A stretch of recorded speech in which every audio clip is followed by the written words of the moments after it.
Hi everyone, welcome to the channel. I'm going to be doing a picture in Fancy Figure Special with designs by Maud Lemoine.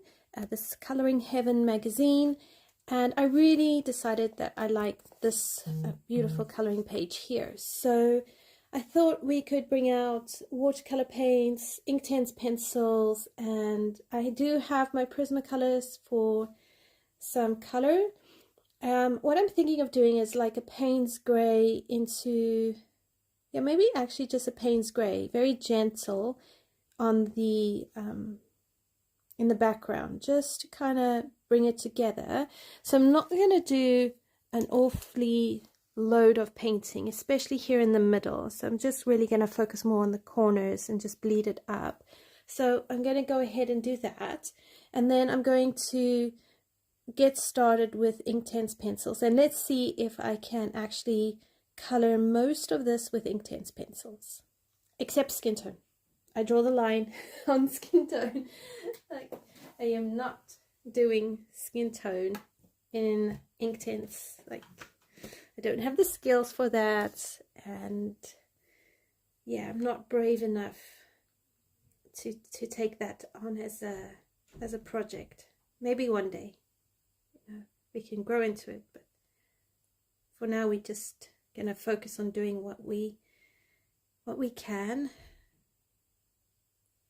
Okay, so watercolor paints for the background, and then I'm going to use autumnal colors for this whole thing. So I am definitely going to use, I think, a gold gel pen on all his like armor there. I feel like that would be a very nice thing to do.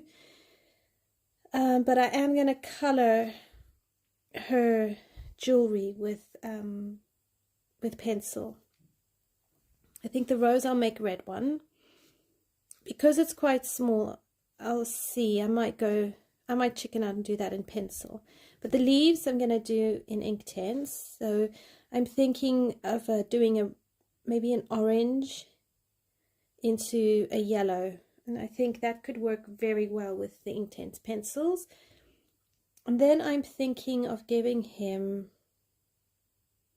I want to do them almost like complementary colors on the color wheel. So if he's red, if he's green, I might do her like a red. So I could either do complementary, or I could do what's the word where they're next to each other? Adjacent? Analogous. There, that's the word I'm looking for. Analogous. Okay. So I'm deliberately talking to you while I'm letting the water in my watercolor paints actually just activate all this beautiful color. And I'm using a Paynes Grey because I think it gives a very beautiful color actually. You know, it's a blue grey. And I like that. I like that it's a blue grey. It's not a bright blue. It's muted. It's got that moody sense to it. Hi, Kenny. Hi, Noel. How are you? Okay, so I am largely talking out loud. However, what I want to do is sort of kind of create like a halo. So I think that will be dark around here, and I'll bring it through here. So I'm going to attempt a wet on wet. Not that I think it's going to necessarily. Okay, so some places I'm going to do a wet on wet just because I want this to kind of bleed through a bit.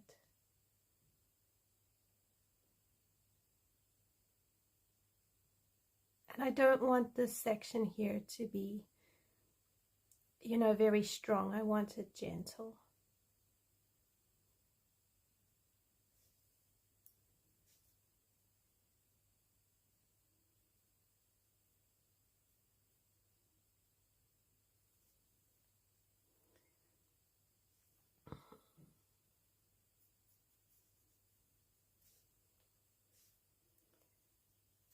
Okay, so just need to pop it in like that.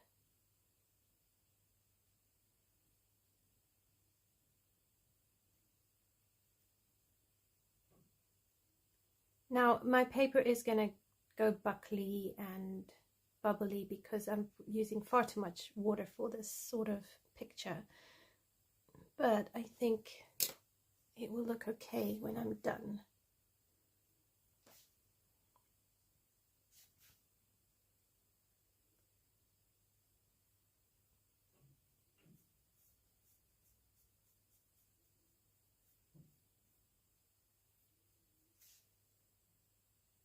And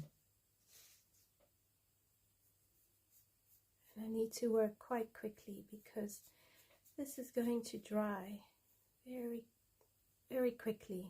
It's not watercolor paper.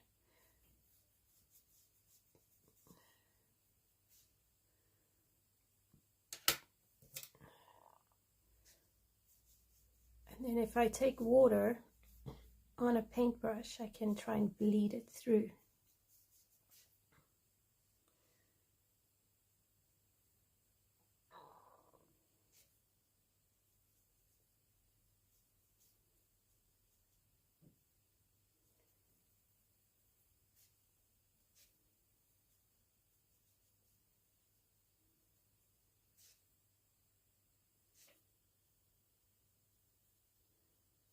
I'm bringing in a bit of brown just to try and see if I can give it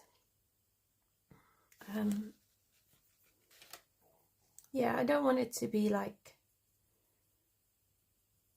just blue. I want it to give like a bit more of a feel going on here.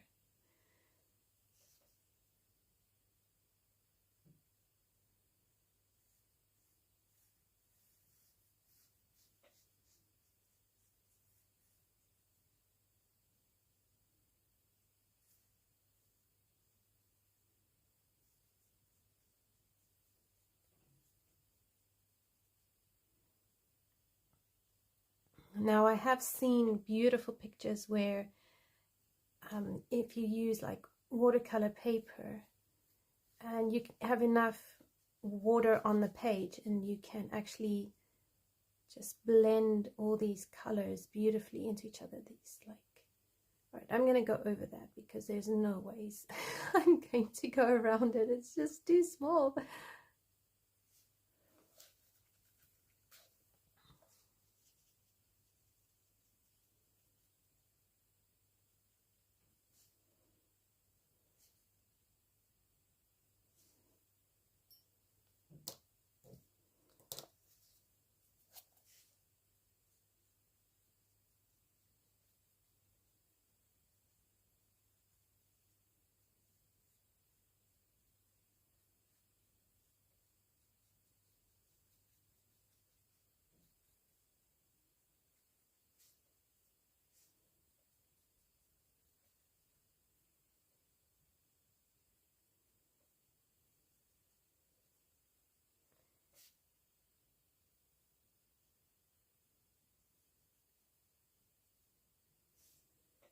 It always looks better in my head.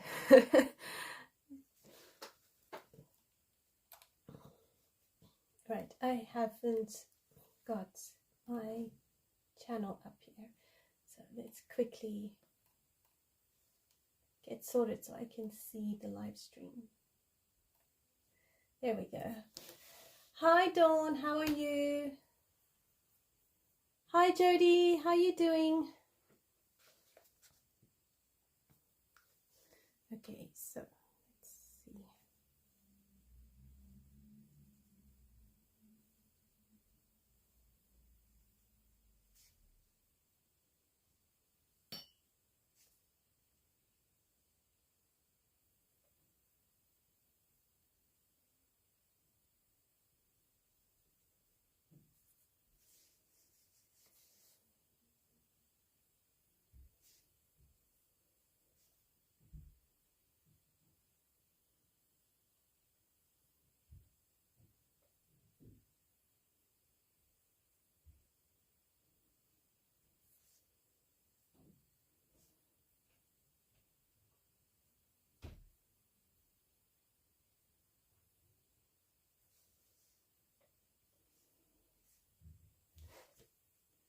Yeah, it's creating a lot of bubbles because there's so much water.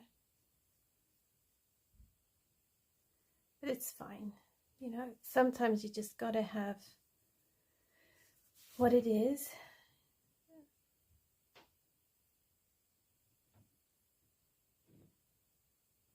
Because really what I'm trying to do here is probably more stain the paper.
Yeah.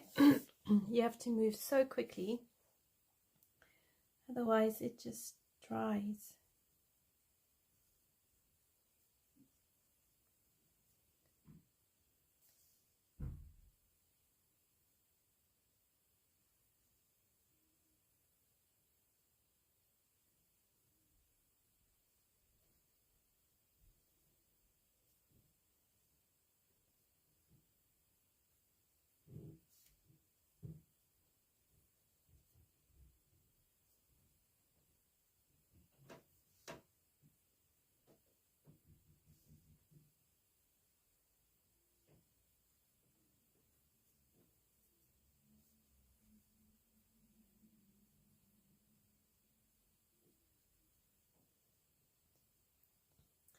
Hi Anita, how are you?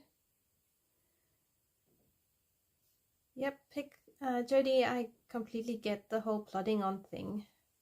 To be quite honest, I'm very much ready for this year to be over and a new year to start. I just feel done. I'm done with I'm done with this year. But on the other hand, we've got Christmas coming up, and so there are things to look forward to. There's always things to look forward to.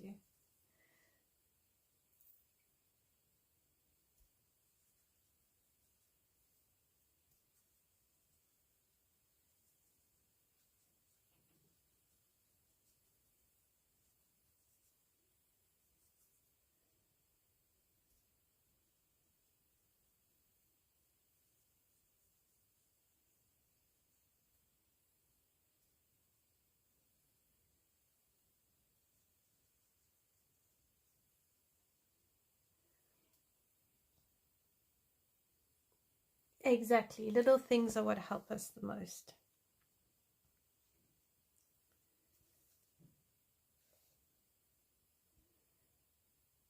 Yeah, I'm not sure how this is turning out, but anyway, you know, let's keep moving forward. I can go over it with pencils or just do alcohol markers.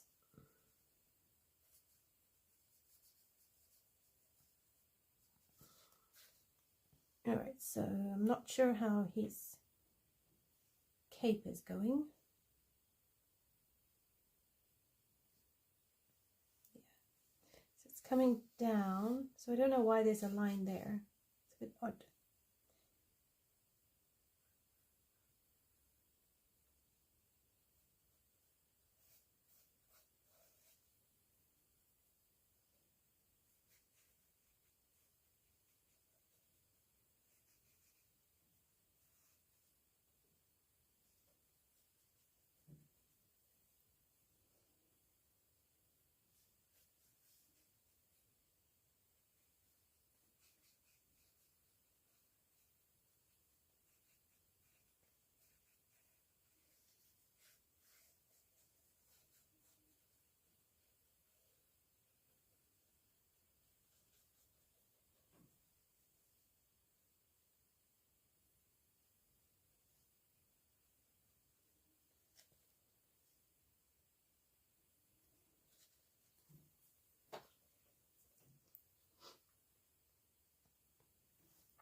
Okay, let's see how this goes. I haven't quite figured out this section here with these capes, so I'll just leave that and we'll move on. Just keep moving forward.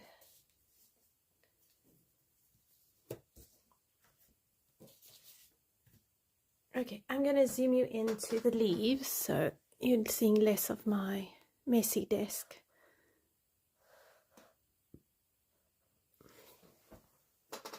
So what are we looking for is beautiful oranges, but I'm thinking maybe more like a burnt sort of orange into a muted yellow, or maybe like a yellow ochre kind of thing. But I'm going to see what I can pull out in Inktense and hopefully get going on that. There we go.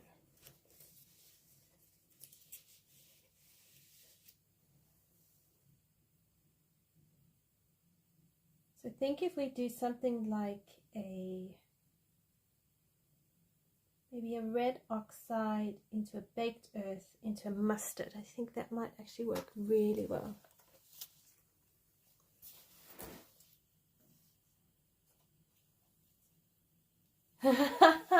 Your mini Moo had a school project to make an angel.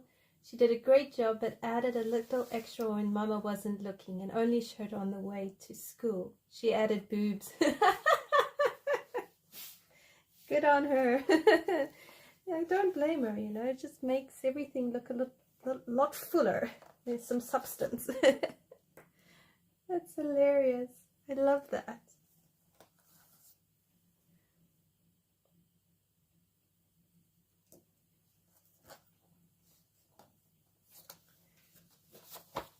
Okay, let's see how this goes. So what I need to do, because it's grayscale, I need to remember to put my dark bits with the dark shadows. So this is going to be interesting. This is the first time for me to color with Inktense pencils on a, what do you call it? Grayscale coloring book. So this is going to be interesting.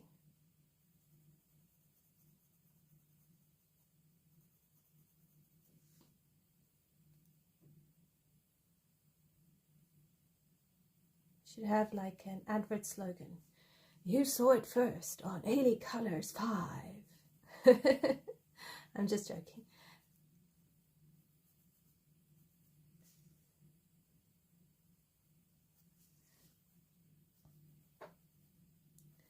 Now, if I wanted to be really correct, I would base everything first and do these finer details last.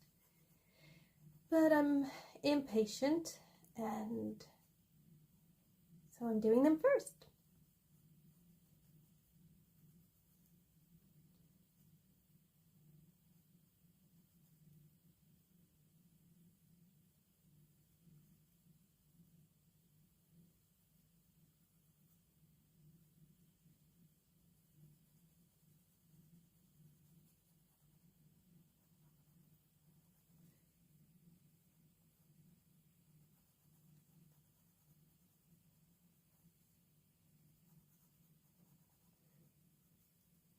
So my copy of Fairy Tales and Folklore by Emily Lederhol-Oberg finally arrived, which is really, really cool. I got it this weekend, so I'm very excited about that. And I most likely will just do a flip through of the book. Not because I need to, but just because I want to. I like having flip throughs on the channel. So I'll have a go at that, and yeah, then it's getting started coloring the group page. Hopefully I can get it done in time for Christmas or December when they have it, have the deadline. Oh, did you? Which page did you complete?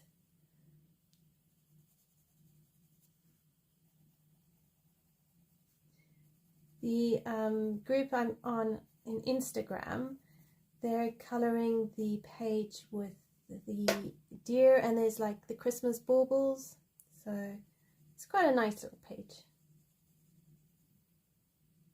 Oh, cool! You did the back page. That's really cool. It's a nice page.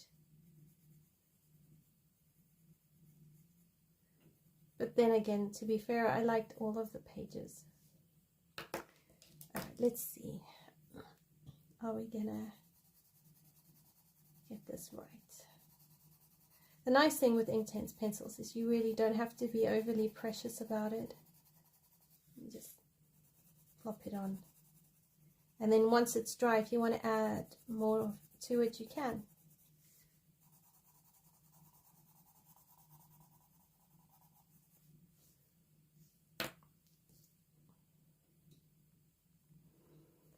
I think so too, you know, flip throughs being part of a channel. But then it gets a bit confusing, because when you go into like the analytics side of having a channel, the flip throughs don't really perform very well. It's the same with like the color along videos. They don't always do very well. So it's a bit conflicting at times to know what to do. In some ways I'm kind of like, well, we should just do what we enjoy doing, because, you know, that's the whole point. Alright, you really don't have to use a teeny tiny brush. I happen to just pick up the teeny tiny brush.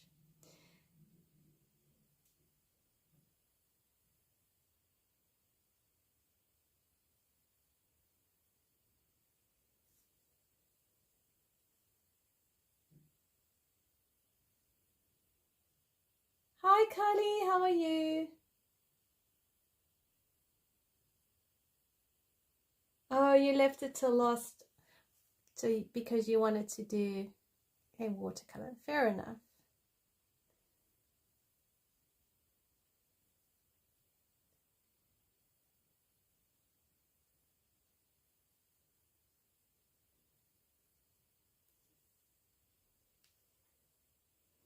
Yeah, I think these colors will work. I might have to build up the layers a bit. And maybe blend it out a little bit better. But it's not bad, actually.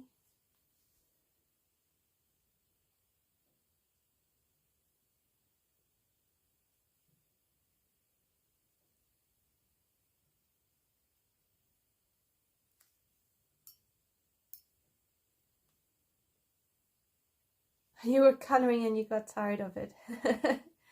What were you coloring? We're glad to have you join us.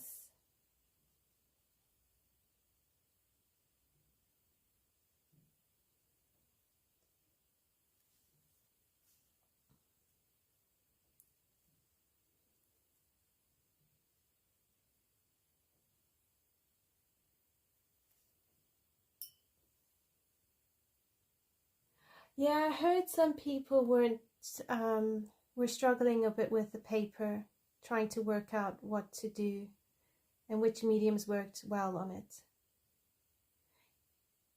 So what was your conclusion?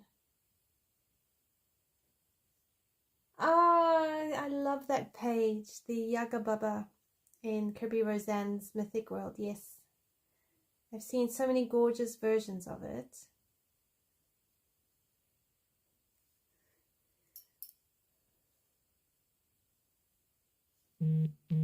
I'm glad the watercolor did okay on the Fairy Tales page.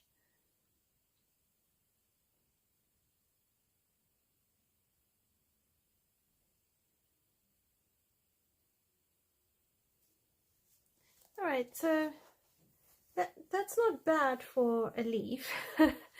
I'll let it dry and then I'll see. So I'm going to work on a few more of the leaves.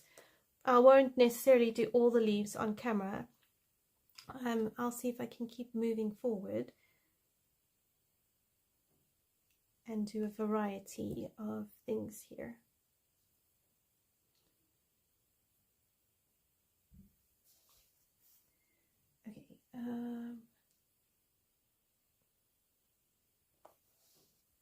Red Oxide is my shadow.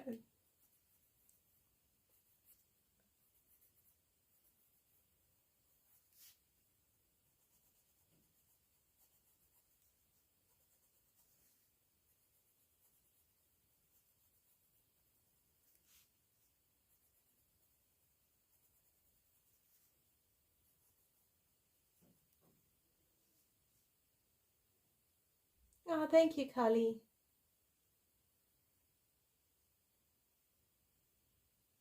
Yes, the purple pages were very pretty, Jody. I also like them.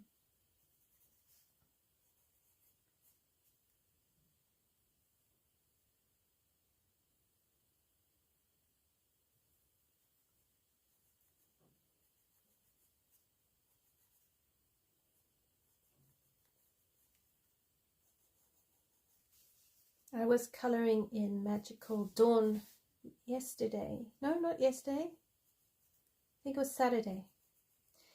And I happened across a little relaxing tutorial for watercolor on Rebel Unicorn Crafts Instagram channel.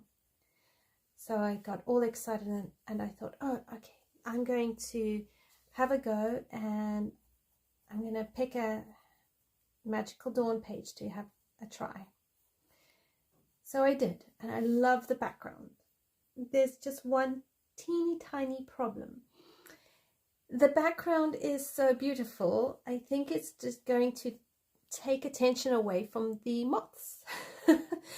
So now I'm in a conundrum. What color do I color the moths, because there's 3 moths, when the background is sort of like a mosaic style and it's black with these kind of like vibrant pastel-y colors, so you know, soft blues, soft oranges, soft purples, soft pinks, and I can't decide whether to do like black colored moths or white colored moths. So I put myself in a conundrum.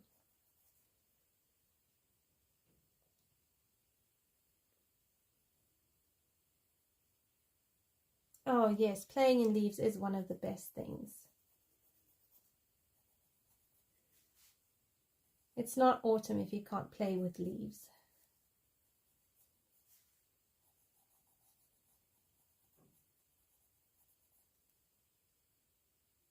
Yeah, maybe grey.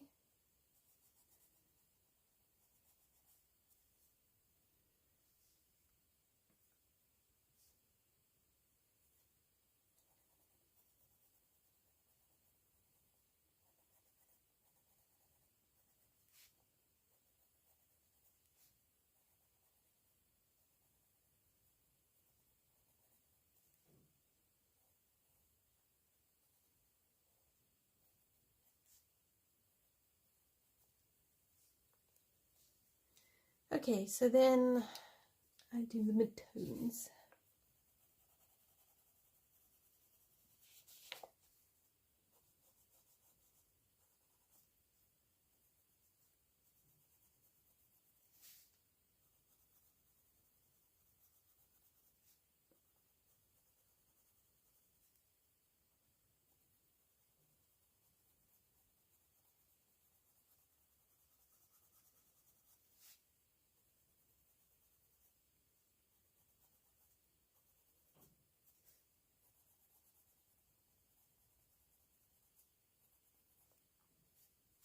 There are times where I just want to go, yeah, not doing the grayscale today, and just make it my own.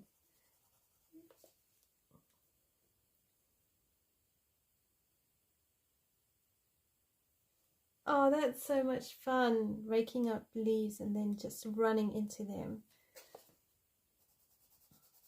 My kids, I generally have 1 or 2 of them find the leaves and then throw them at me or at someone else.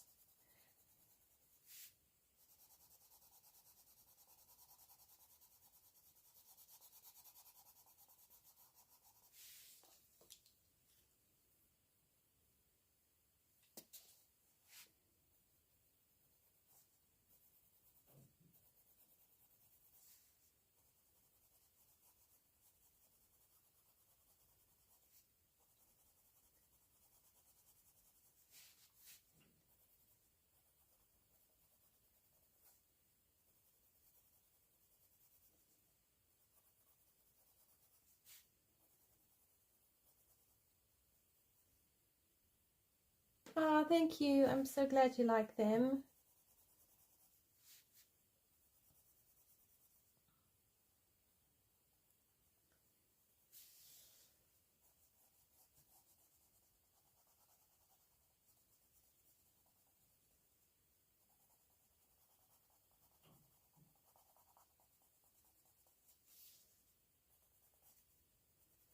We are on school break this week, and I am determined to see if I can complete a page a day, whether it's doing an old whip or starting a page and completing it in a day.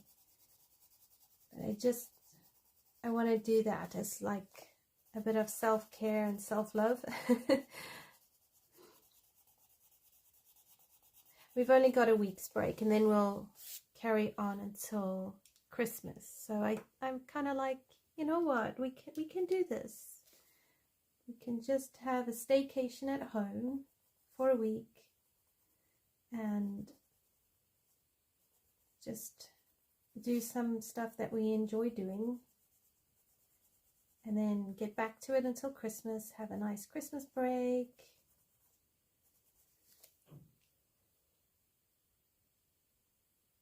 Your break was last week. Oh, wow. Did you have a good break?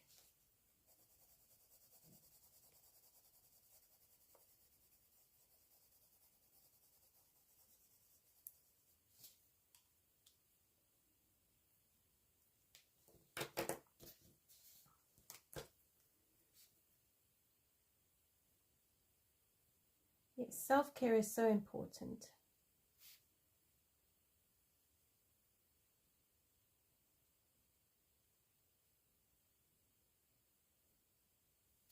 And it can easily be forgotten.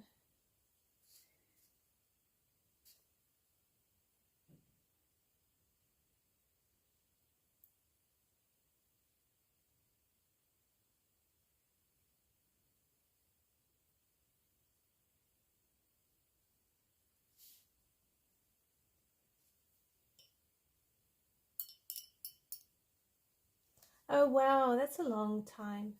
I hope Bailey's break isn't until Thanksgiving week. Have you got big plans for Thanksgiving?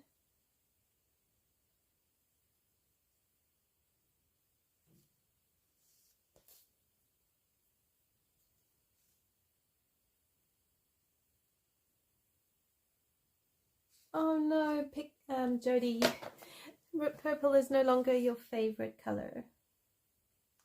I hear you. It must be really hard. I can't decide on a favorite color, to be honest. Carly says her favorite color is purple.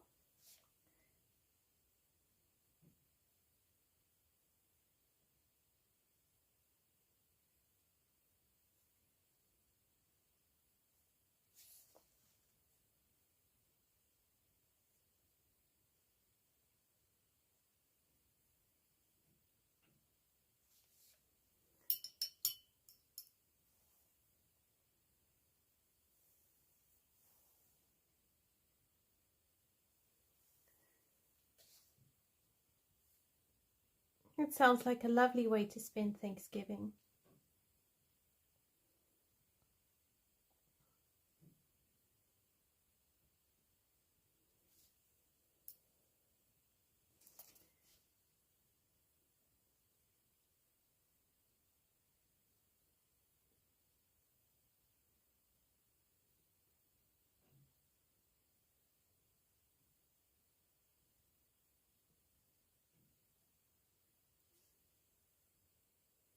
Oh wow, Yana, there'll be 30 of you for Thanksgiving. Wow. Do you have like a bring and share, or how would you cater for such a big family? Must be a lot of fun though to be all together.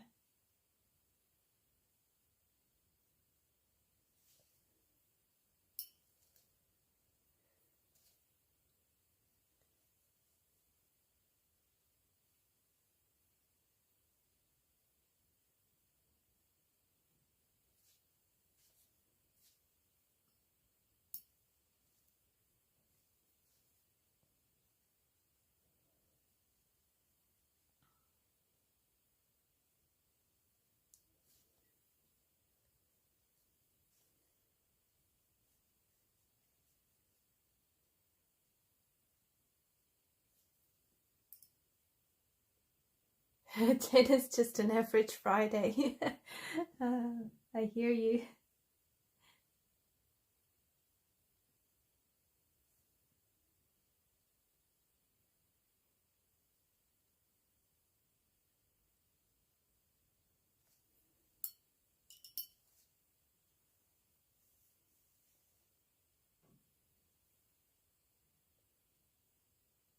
Oh wow, that sounds incredible. Everyone bringing side dishes and appetizers.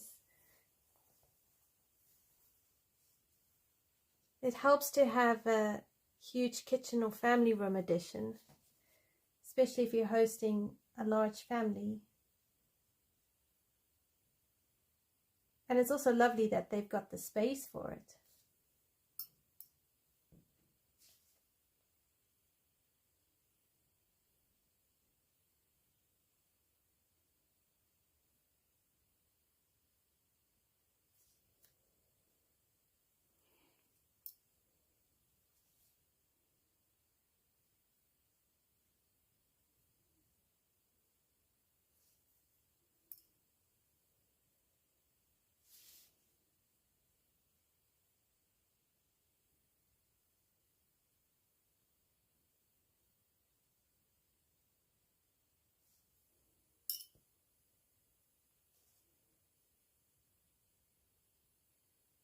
Could probably even go over autumnal leaves with gold, sort of like sparkly paint or gold gel pen, and could really add a nice sparkle to it.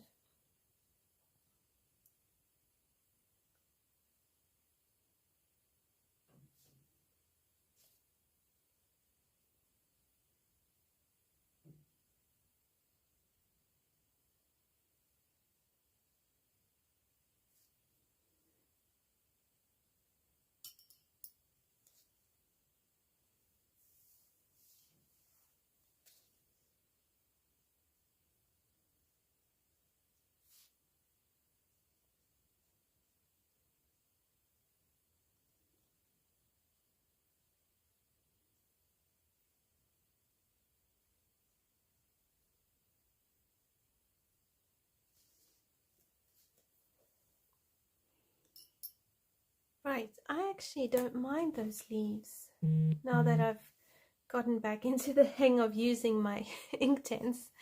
I actually quite like them just the way they are. So I'm going to do the rest of the leaves, I think, off camera, and I'm going to now, I think what I'll do is I'll use Inktense pencils where I can, and we'll go to skin color in a sec. So let's see, we've got orange and blue, which means they're complementary colors. So maybe what we need to do is do him in white and blue. Or no, hang on. If I do that gold, which would look really nice,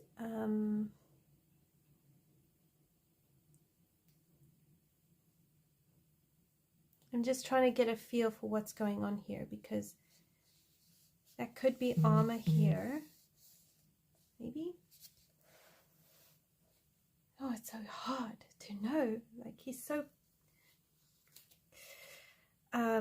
knightly. He's very knightly.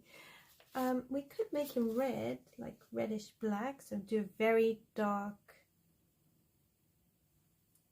cape. This is reminding me, so you have to excuse me, because I read aloud quite a few books to the boys, even my teenager. So we are currently reading Edmund Spenser's Fairy Queen Book 1. And this picture is actually reminding me of the story, because you have a knight, and then you've got his actual, I suppose you could say, his real lady. It's a whole story behind it, and it's all written in poetry. But I'm thinking actually making him maybe dark red. So if I do his cape like red, maybe browns, make him red, browns and gold, and then she could be maybe white and gold. That could work actually. Okay, right, I know what I'm gonna do. I'm gonna do her white, so I'm going to need some beautiful gentle blues to help me. Sorry, I have to talk out loud. I'm going to use very gentle blues. So maybe an iris blue. Okay.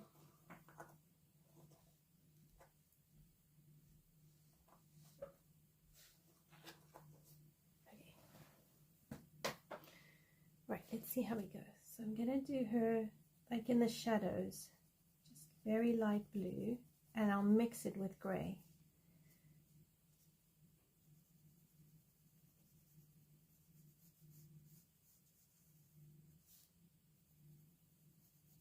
I want to give it like just a gentle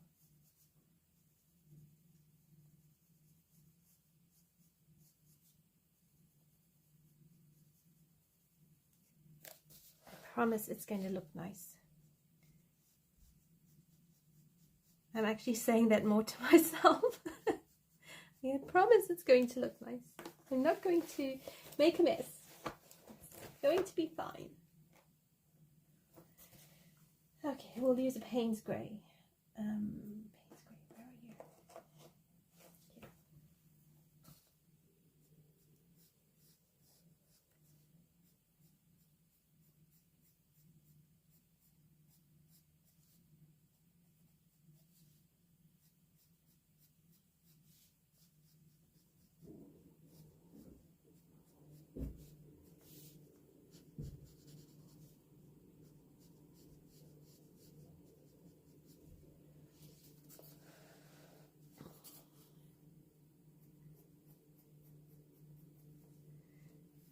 By doing it this way, I'm hoping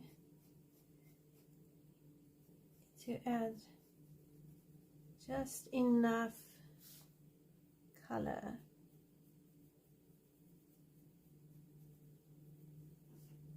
for it to be beautiful. And then we could bring,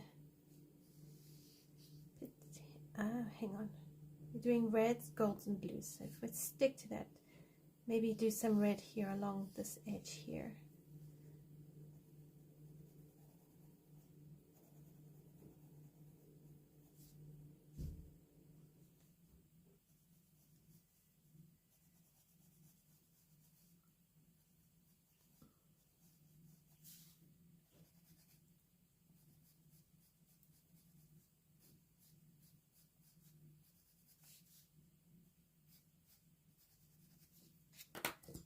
I'm going to mix the blue in here.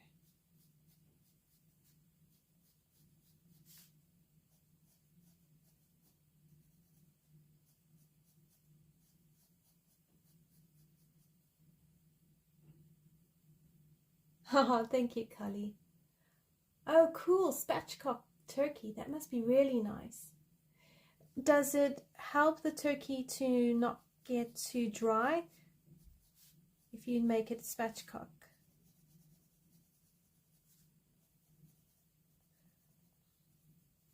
I know of spatchcock chickens, but I find turkey can dry out very quickly.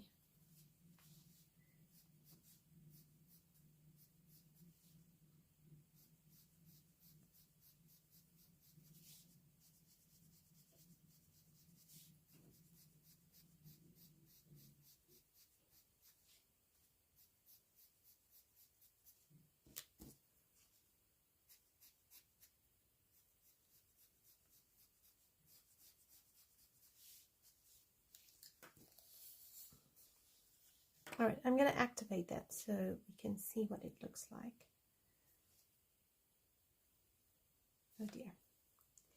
Make sure you clean the brush first. It's fine. It is what it is. I can always use paint.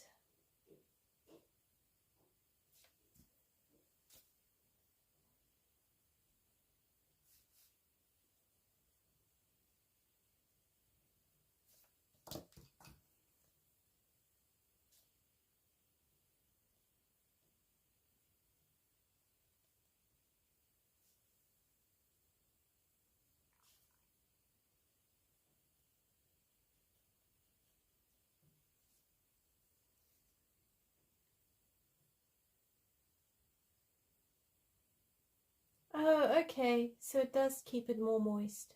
That's really cool to know. I made a turkey once for Christmas and didn't make it too badly considering it was my first attempt at a turkey. But we did find it still a bit dry, and the boys, yeah, they didn't take to it, so tend to not really do turkeys.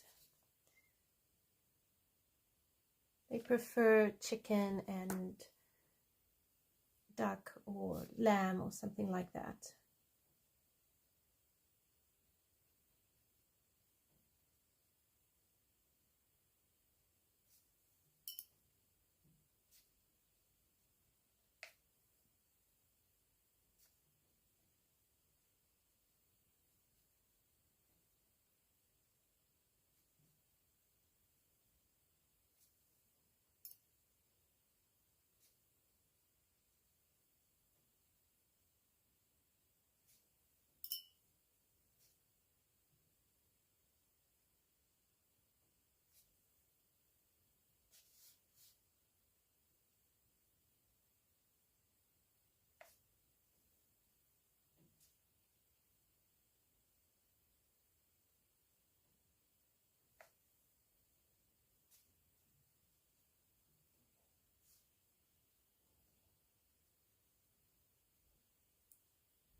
Right.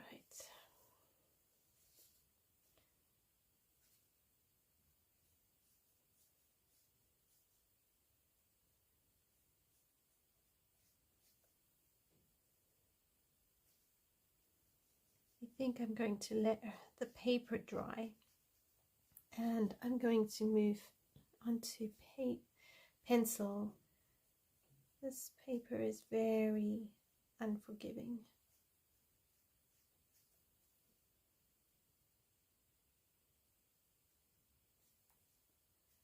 Oh, Christmas hams are awesome. I love Christmas ham.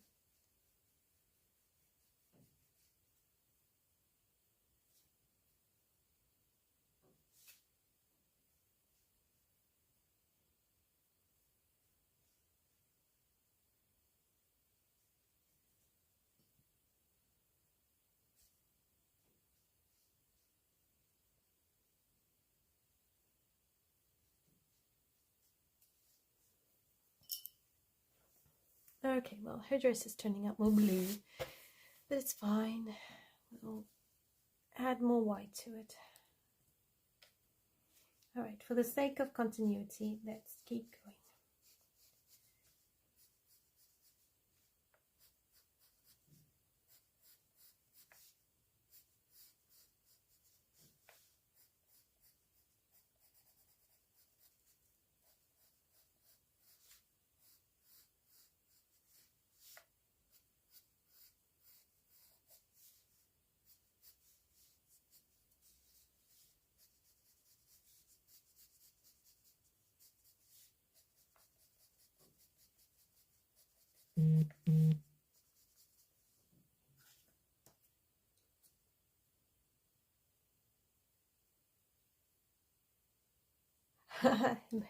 You'd be most happy with Thanksgiving lobsters. Yeah, now you're talking. But lobsters are quite expensive. Or is it more overseas that they're expensive?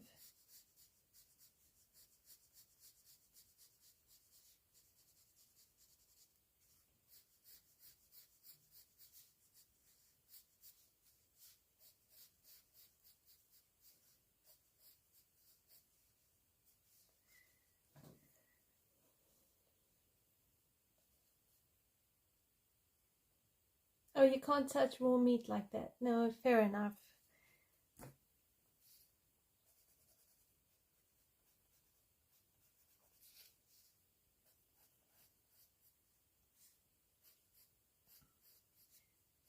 It can be a texture thing, touching raw meat.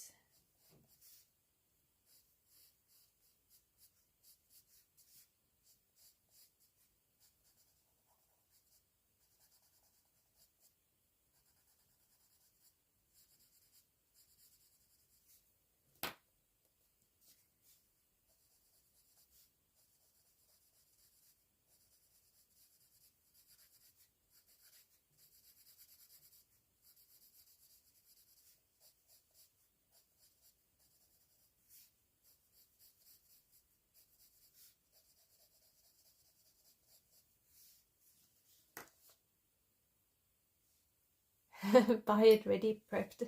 Fair enough.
Oh, fair enough.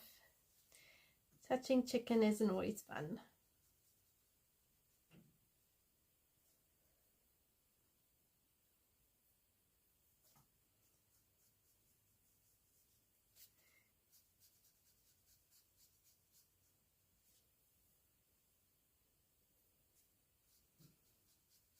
That makes sense to get it pre-cooked. That way you don't have to worry about it and you can still enjoy eating it.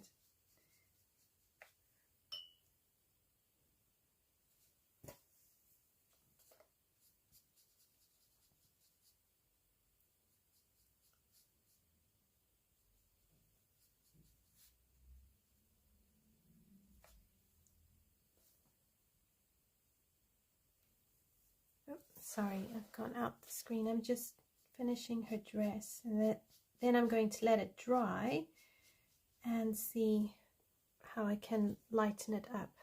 It's a bit too grey and blue.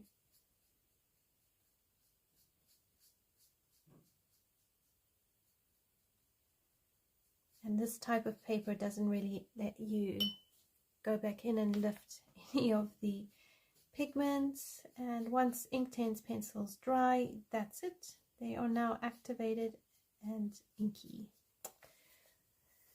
But at least we've got her dress. Okay, so her back comes in here. Her hair is here. So I think this section here, let's see, comes in. No, that is sky. Okay, I need to go back to my paints. So I've worked out what that is now.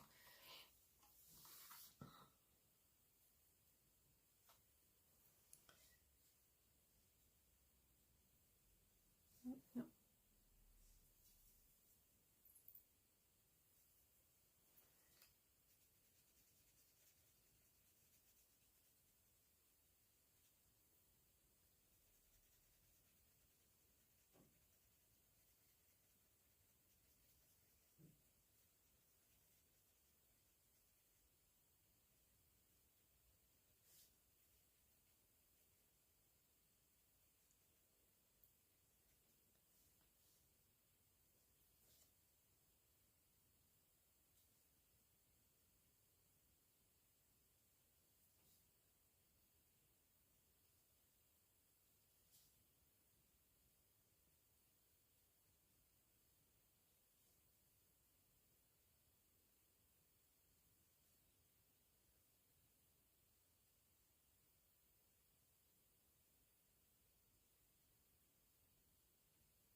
There we go.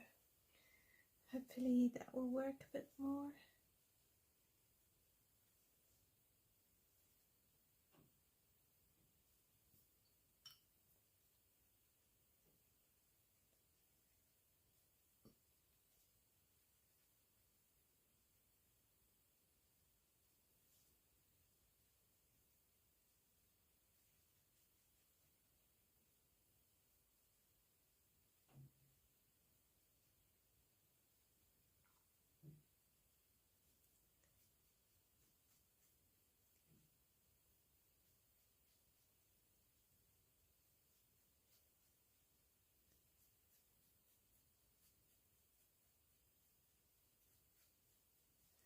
Okay, there we go. Fix that up a bit.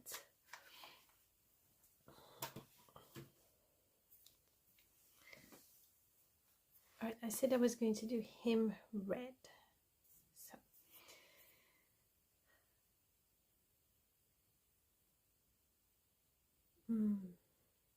maybe we do. See, when I don't know what I'm going to do, I have either closed the page or I disappear and I go do something else. Find somewhere else on the page to color. Like, it's gonna work.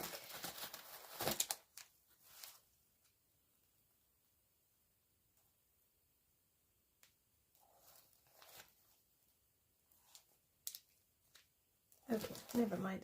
And what I was going to divert to, I don't have the pen on my desk, so it's on my other desk.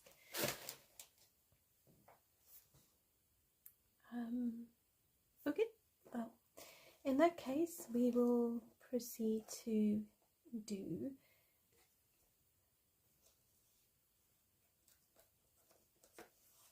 his buckle here. So I think we can make this section, maybe if we make this sort of like black, make that black.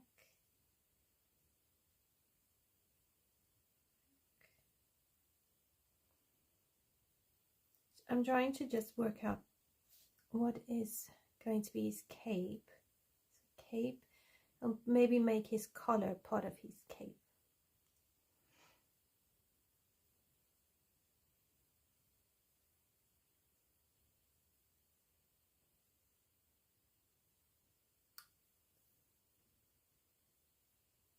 You used to start doing Christmas in September. Wow.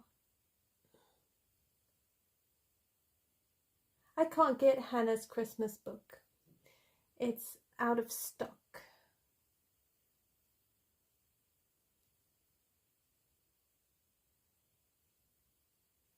Okay, I'm going to move on to skin.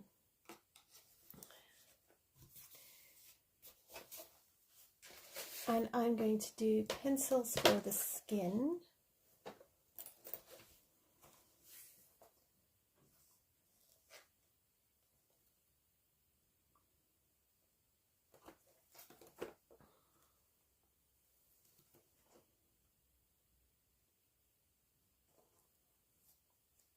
All right, Sienna brown.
Yeah, it will be available, I think, next year. So I'll just wait.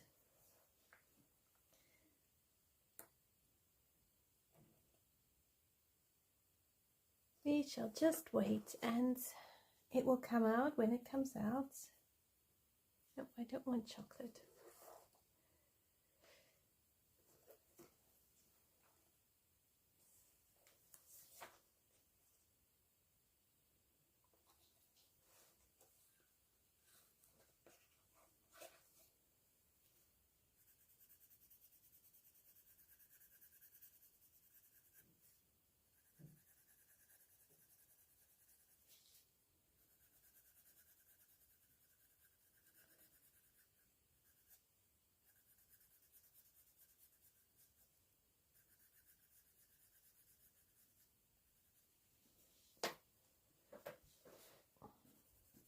So I'm thinking maybe making him a beautiful brunette or something like that.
I actually forgot about this book when I was doing my pages for autumn video, and then I remembered it and I thought, oh, actually it'd be nice to complete a page in this book because I haven't done that yet.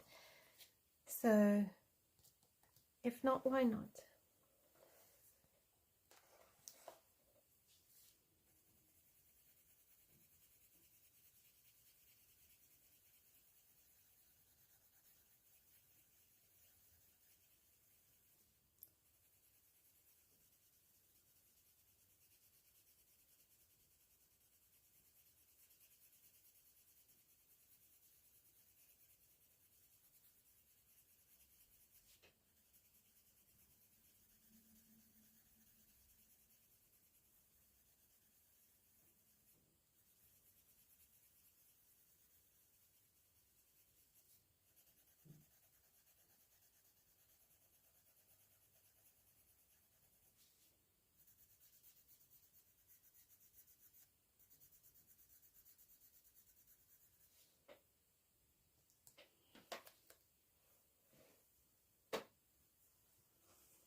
I quite like the size of these sort of portraits because they are big enough to actually layer and yet not overwhelmingly big.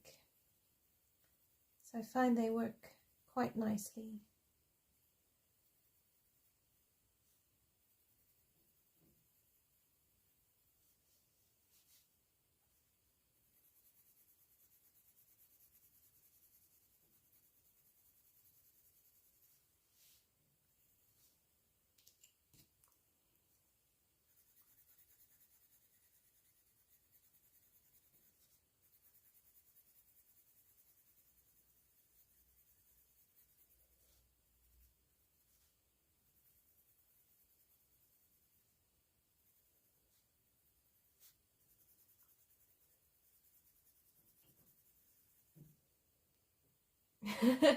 They are a little bit scary. They are lots of fun once you've got the hang of them. But what I found really helpful with coloring portraits was to actually find a few color combos. I found that really helped because I knew more or less what kind of colors I could use to build up a good skin tone. And yeah, and then trying to follow a few tutorials, that also helped. At least this size you can really get a trial with it and it's less intimidating.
And then a white pencil, if you need to knock it back, it just helps to kind of blend everything in, knock it back a bit.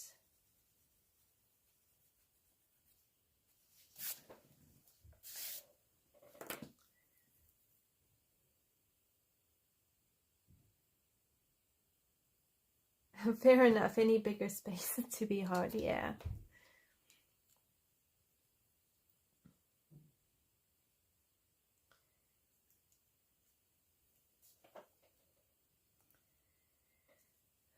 Right, so over here.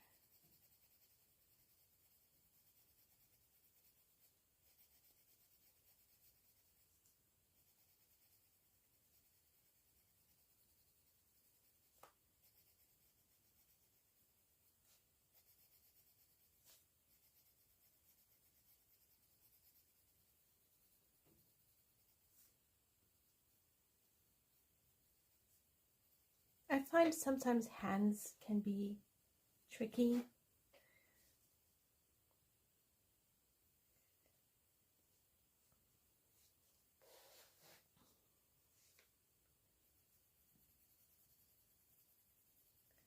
And I'm going to try give her a fairer skin than him.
sometimes with fingers you have to think about where they're tucking in,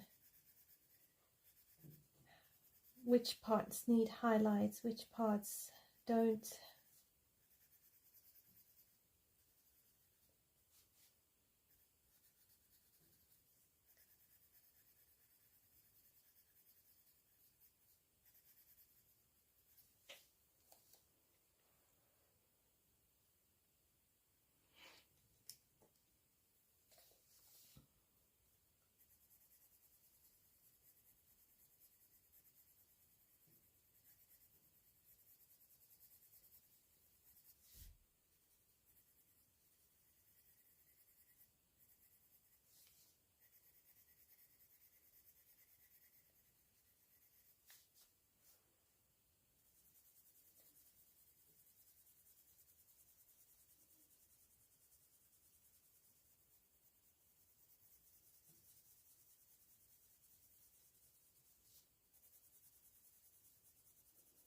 Usually with skin, I find if I use a reddish brown, a pinkish color, a yellowish color, and a dark brown, I tend to have a good skin tone, a Caucasian skin tone.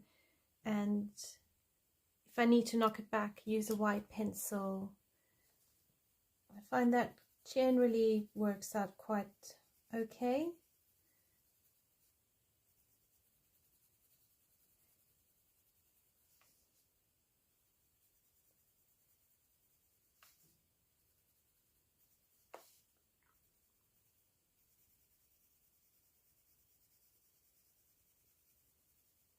And generally I try go light on the dark brown pencil, unless I know it's very obvious it's a shadow area, and then I can go a bit darker, but I tend to be a little bit lighter and careful with my dark brown pencil.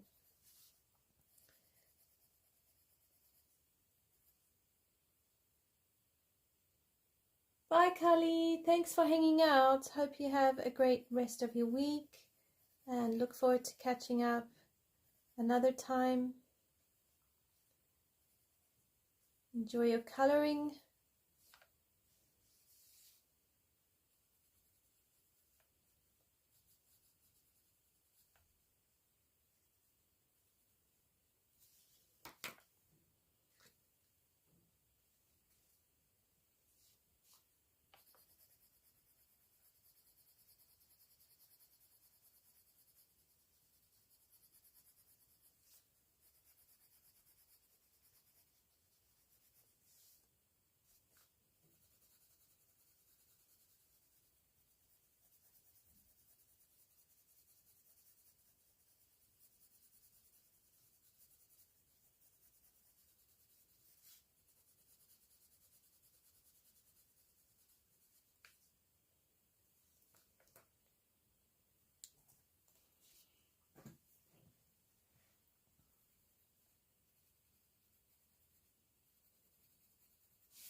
I tend to also really like doing skin with Prismacolors because of the variety of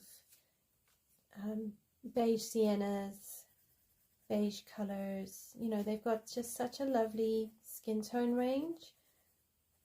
So, and also the creaminess of the pencil, I just find it really easy to blend. So it just works.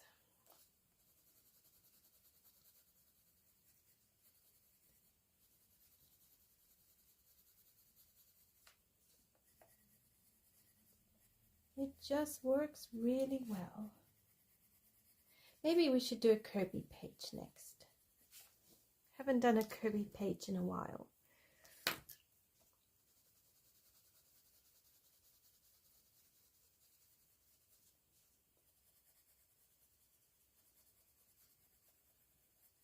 And I need to do a mythographic page.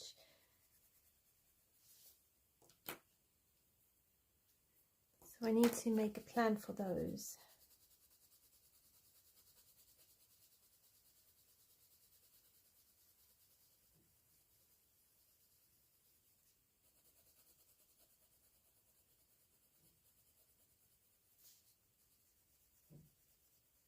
And I should at some point maybe do another Mysteria or a Maritime page. But the Anastasia Elie Caldereva books aren't great for watercolor either.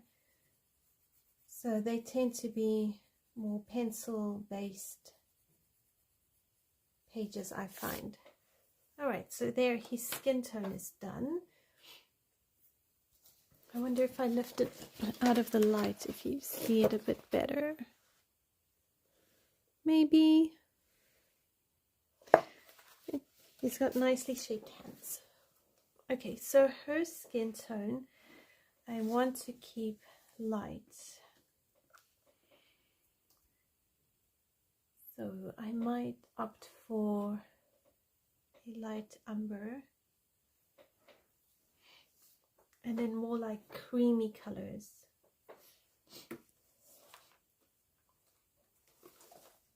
Light umber, maybe more like a light peach.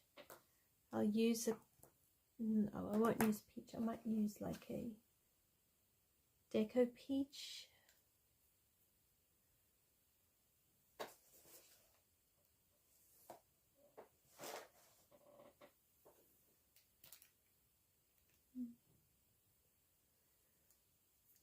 Okay.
Right, hopefully we can make her look pretty.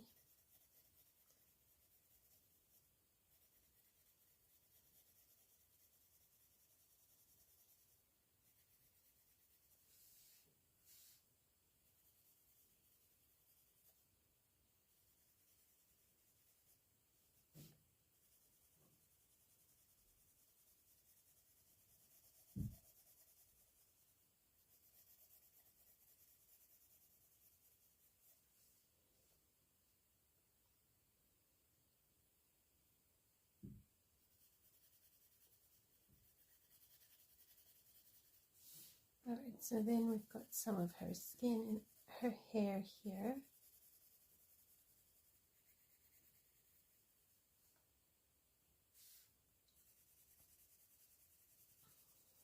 And her face isn't going to have loads of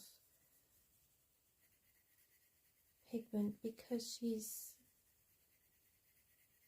doesn't have a lot going on here, so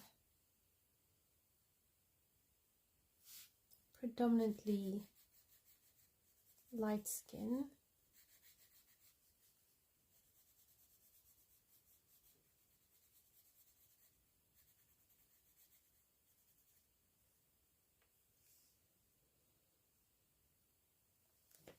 Okay.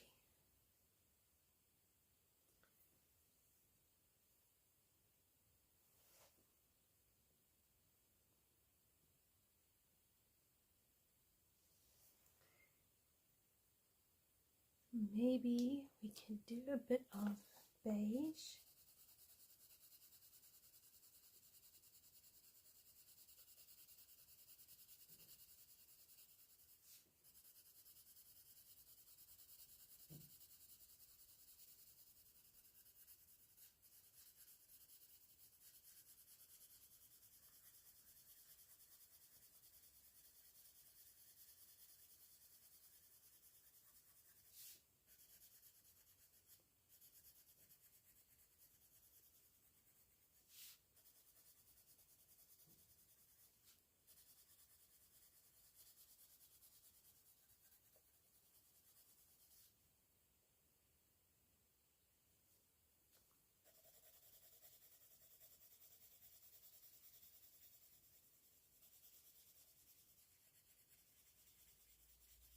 I'm not good at putting makeup on my girls. I just can't get the hang of makeup. I'm always worried it looks weird. And yeah. So my girls tend to not wear makeup.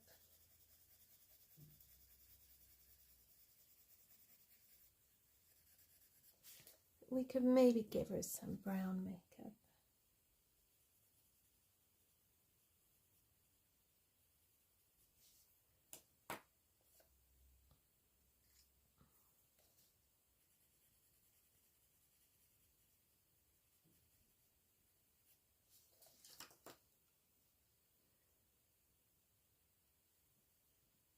Thanks for hanging out, Jody. Take care. Hope you have a good week coloring and that your week is good, whatever it may bring.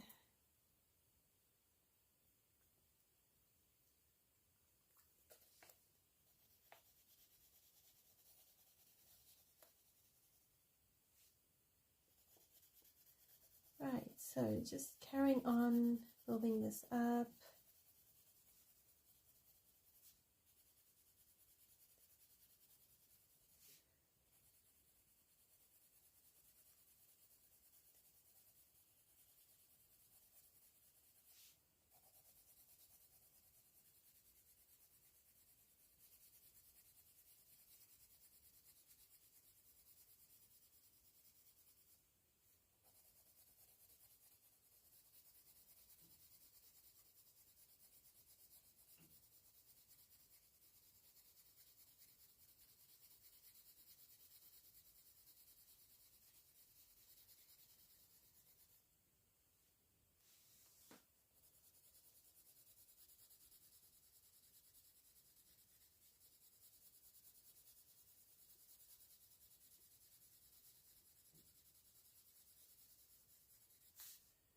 And I will add pink to it because you need pink for skin tone. But I have started to notice that when coloring skin, to help create a roundness, you do need a faint light line underneath your highlight line.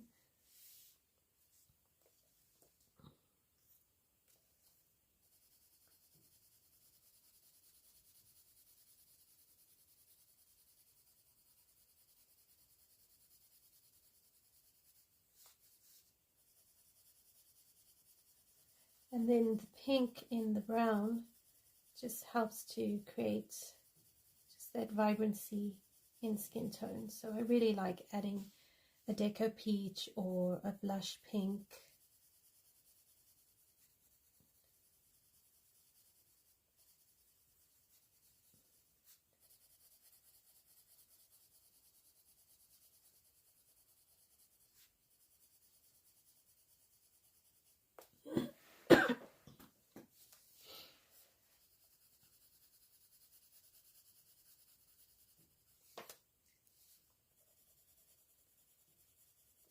and I tend to like doing more than one layer, so I'll go through all my colors, lay it down, and then I'll go back over it again, and just to help deepen up, yeah, just deepen up the shadows, deepen up the colors.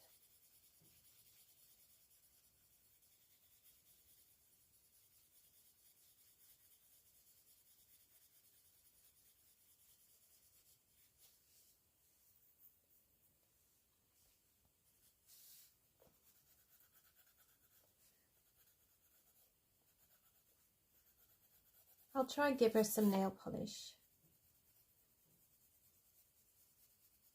but I'll do that at the end of the page when it's almost done,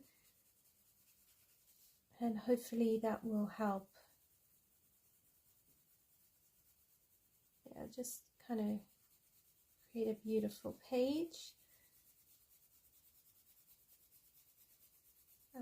And if I find that I've got a too much brightness on her skin or my portrait skin, I will maybe dull it down with a mid-tone color, or just work on reducing that highlight, because if you have too much of a highlight, then nothing is highlighted, and we don't want that. We want to have the right amount of highlights in the right places. And it does take practice to know where to highlight and where to put your shadows. And yeah, still learning the whole process. And sometimes you just need a very light amount of color to just bring in those just to soften the bright white highlights.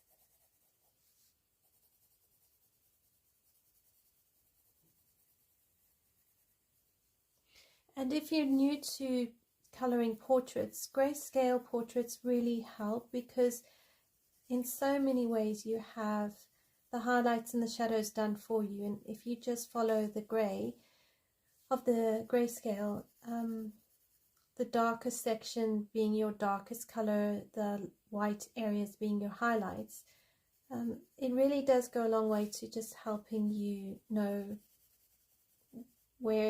how to build up the contours of the skin. I actually learned a lot of skin through using grayscale, especially in the beginning. I think I used Elena Lazareva or something like that. She has beautiful fairies, really, really beautiful. And I practice with Lyra skin tone colors, a friend lent me, and that really helped kind of get the feel for balancing skin tones, layering up the layers and all of that. So yeah, I mean, that's just some of the things that I did, and I would say do really go a long way to helping with skin.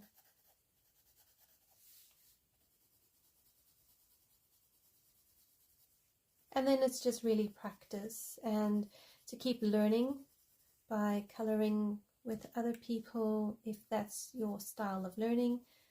Or I prefer coloring along with artists when it comes to skin, because I feel like I'm learning more right things than if I just try on my own. But that's just what works for me. and how I like to approach it.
Okay, so now I'm going to use a white pencil to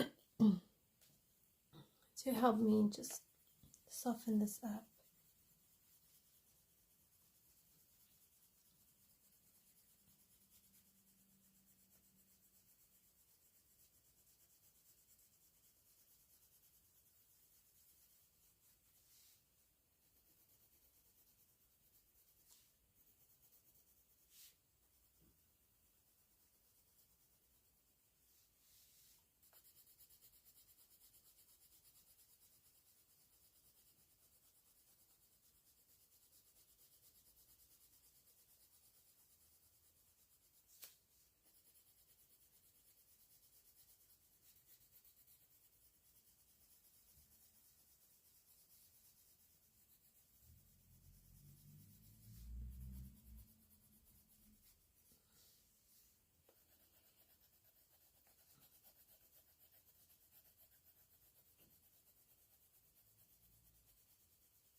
Okay, so their skin is done.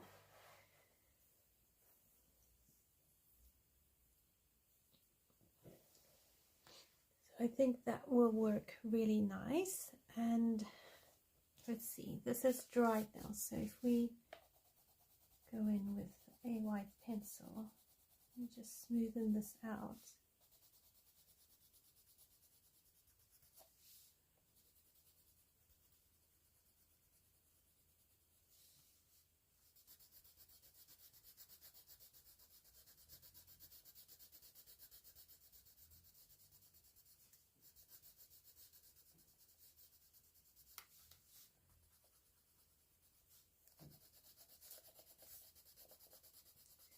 There's nothing that a bit of a white pencil can't cure.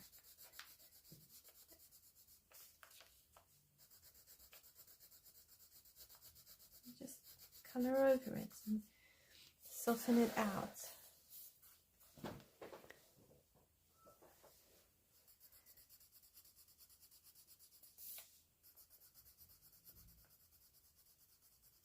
So my paper is really wrinkled up, but I don't mind too much.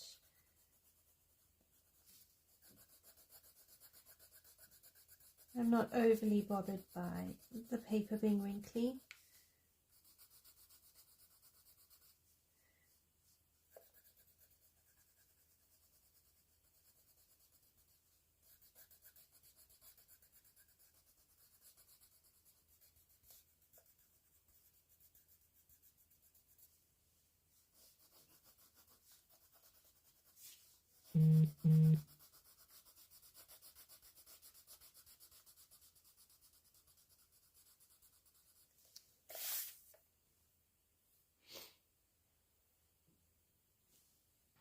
Okay, so that softens her down. I'm going to give her some beautiful pinkish lips, I think. So let's use some pink.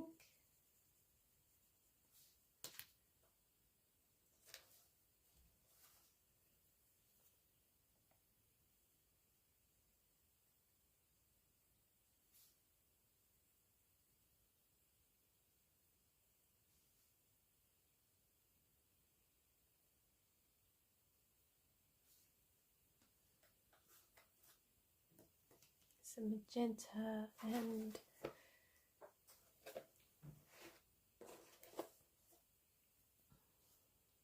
some henna.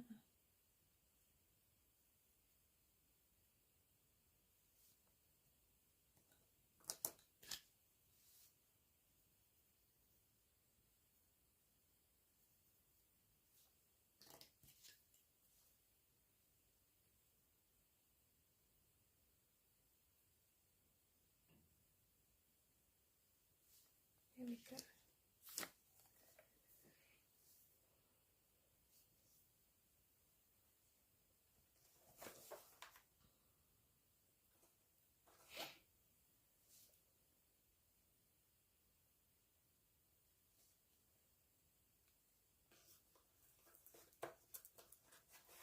You can just pick any color eyes, really.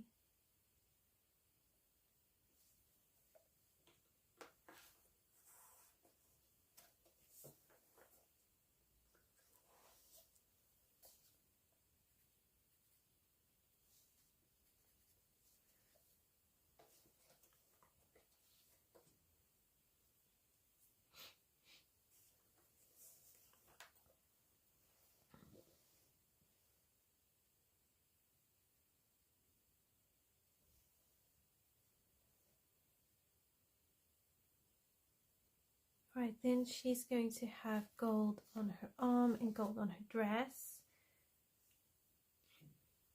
So yeah, I'm still stuck on his outfit. I can't figure out what needs to go where. So what we can do though is we can bring in some browns. We can go back to Inktense and we do some browns and blacks, and that might help with the leathery side of his suit.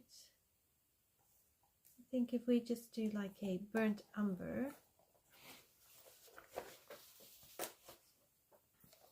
So I reckon we do it like this.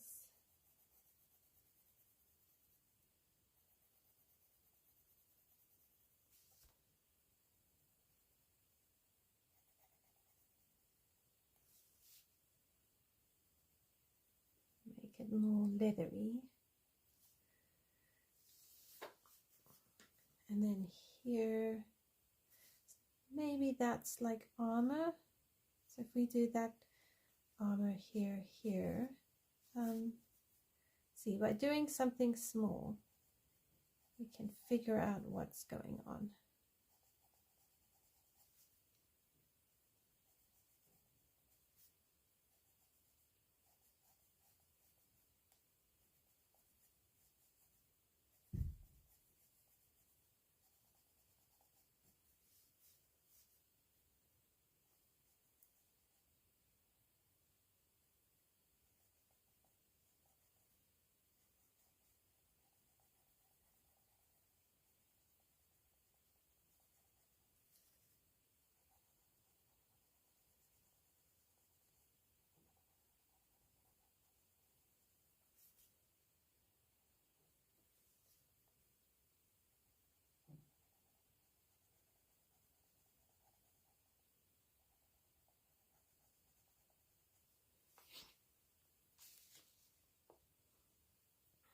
Okay, so let's have a go at just quickly painting this. So I'm using one color, and if I vary it,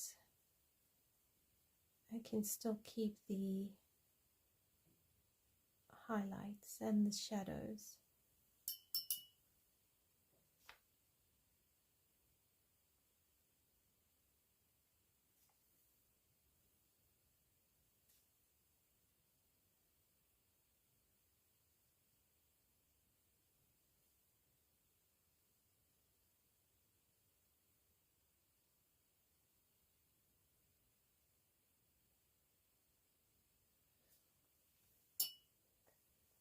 And if nothing else, we can use Inktense as a base and use pencils just to deepen everything up.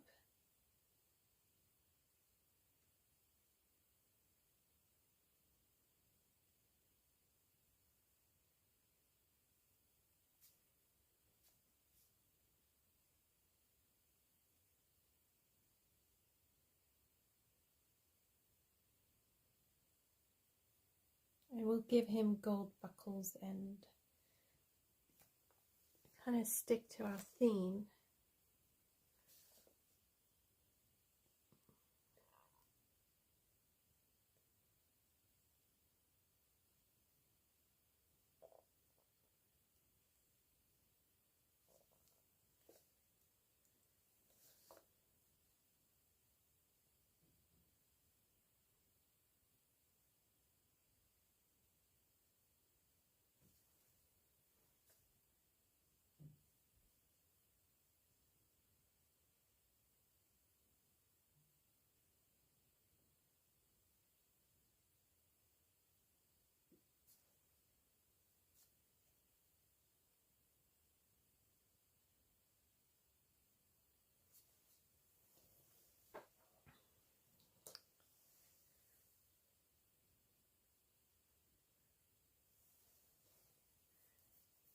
Right, I'm going to give him dark hair, so I'm going to take the same pencil and I'm going to do his hair in a base.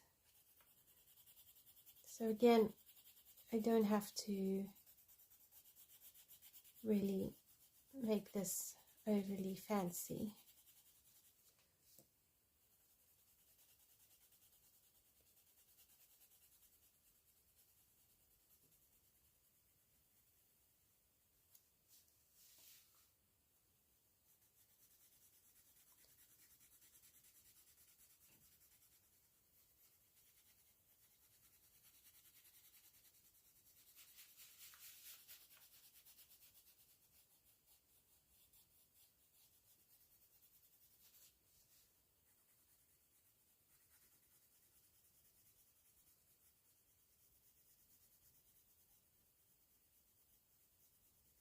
And then for her, I want to give her sort of like yellowy, not quite blonde, but also not brown. So like an in-between. So I'm going to use the mustard, which I used on the leaves, as a base.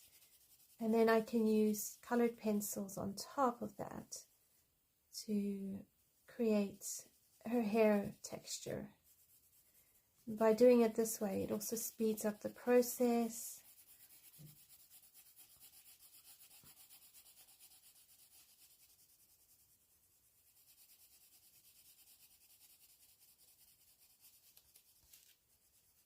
And I'm also keeping the grayscale.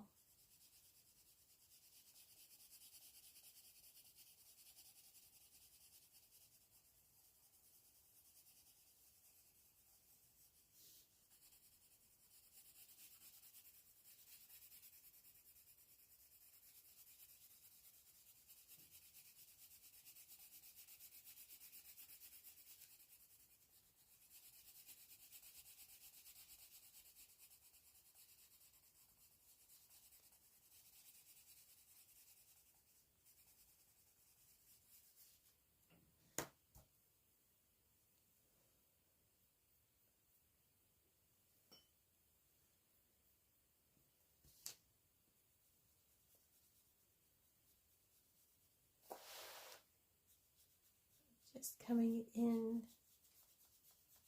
and really just activating all this Inktense.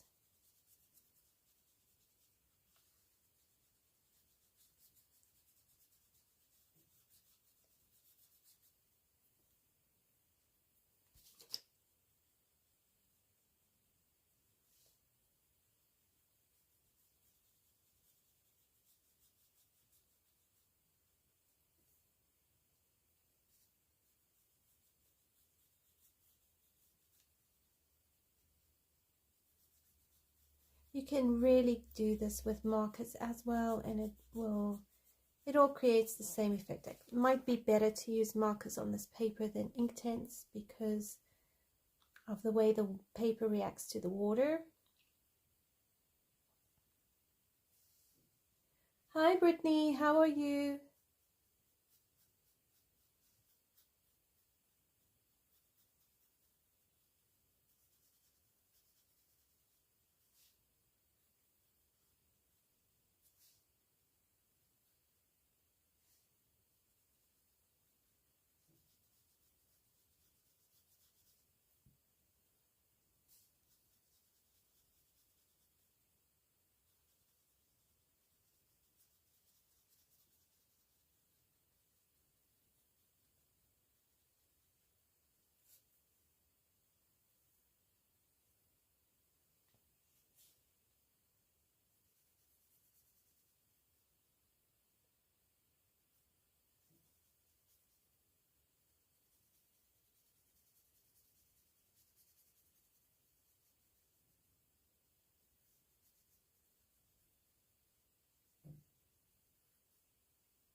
It takes a while to really get to the point where Inktense isn't so scary, or even watercolor. I suppose what makes Inktense even scarier is once it's activated, there's no going back. Whereas with watercolor, especially if you use watercolor on paper, watercolor paper, you can lift up the pigment and in some ways fix mistakes. Whereas with Inktense, unless you're very quick, you can't. I find though when I started using Inktense more, if I used it as a base, that was a really nice way of starting, because I could practice, and then if I didn't like it, I could then cover it up. And I have no idea. Oh no, that's not hair. I thought this was hair. It could be the rest of his cloak, so that's fine. So yeah, using Inktense as a base instead of going straight into trying to color a whole page with Inktense only, I find that was a great way of getting started.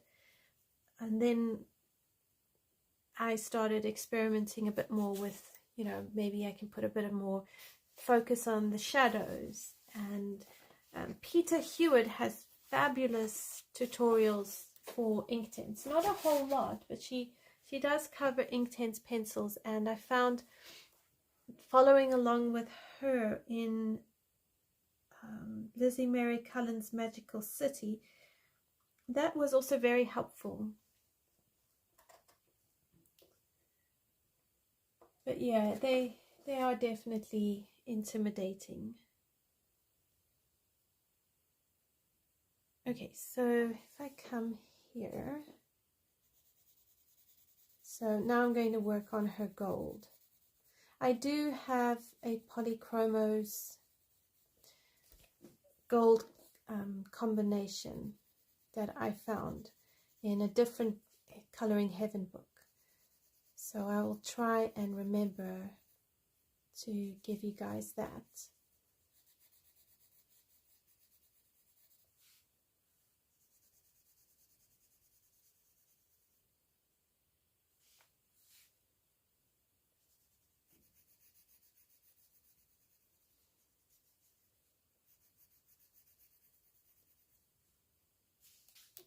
I missed a spot.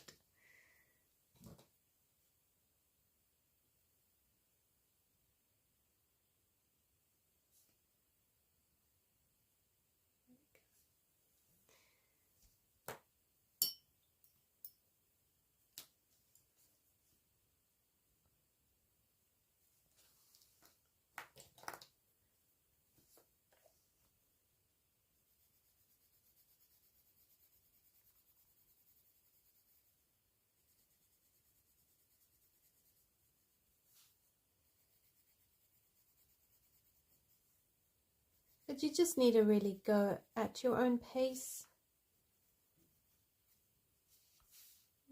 Start with the bits that are less scary for you and build up from there.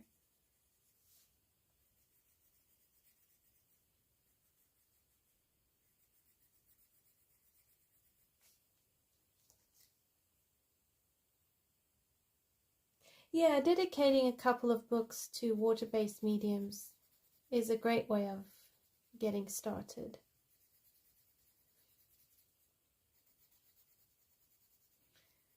Kirby Roseanne's books do watercolor mediums quite well, especially his older ones. I don't know about Alien Worlds or any of his newer books because I haven't colored in them an awful lot, but you know, Mythic World and what's the other one? Fragile World. I think even Worlds Within Worlds, those sort of older books of his, you can really use your water-based mediums in and it's really fine.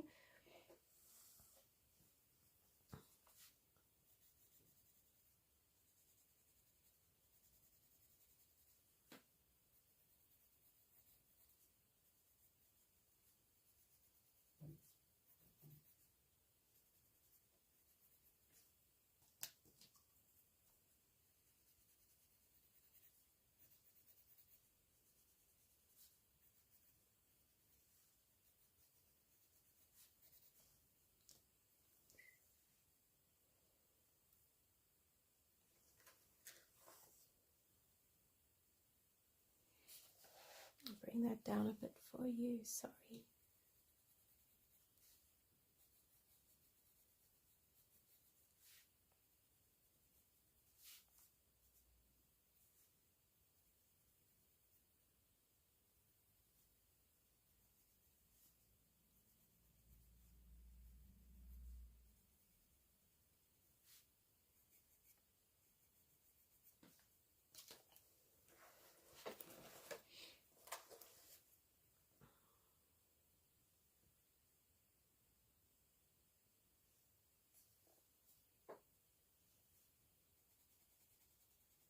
Yeah, I don't know if it's only the US versions of Kirby's books or if it's various versions.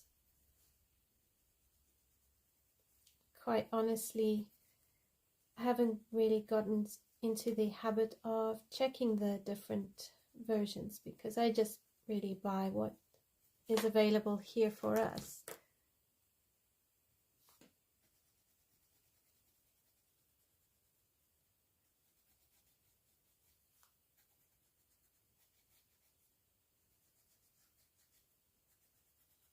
Be interesting though to know if it's specific versions or if it's all his books.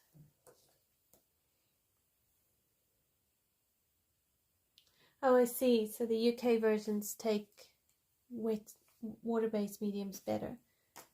Yeah, it's very probable. I've heard like with Hannah Carlson's books, I think some of the Swedish versions are better than the English versions, or even some of the Japanese books.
So that's her gold done.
So you could use any pencil to do her hair.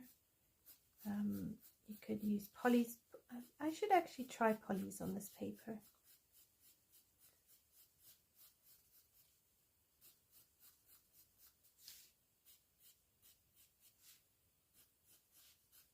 Be nice to see how polys work. I think I've only tested them on one page, and I found that particular version of Coloring Heavens magazines, polys did really well on, and I could layer for days.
You often have to just alternate pencils with hair.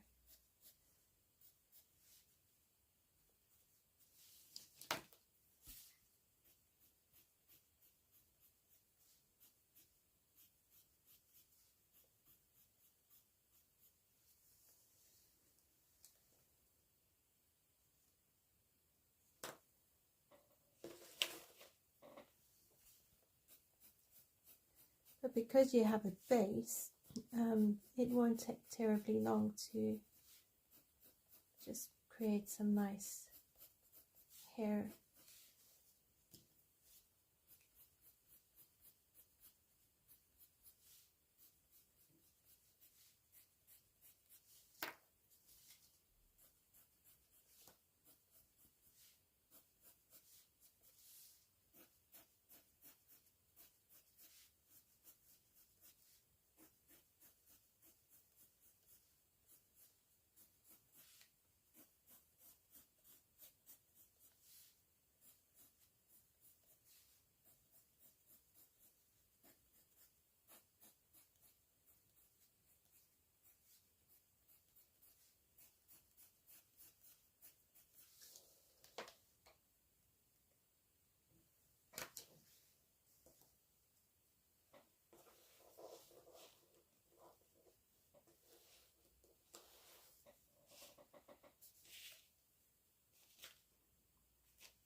And then you can use cream as a highlight.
Right, so I'm going to leave her hair like that, and then for his hair, same sort of concept, but with more dark browns and blacks, maybe even purples, because if you layer, I think it's brown and purple, it deepens, or if you do indigo and purple, so dark purple and dark indigo, it will create a beautiful rich color, almost like black, but it will have more depth to it than black.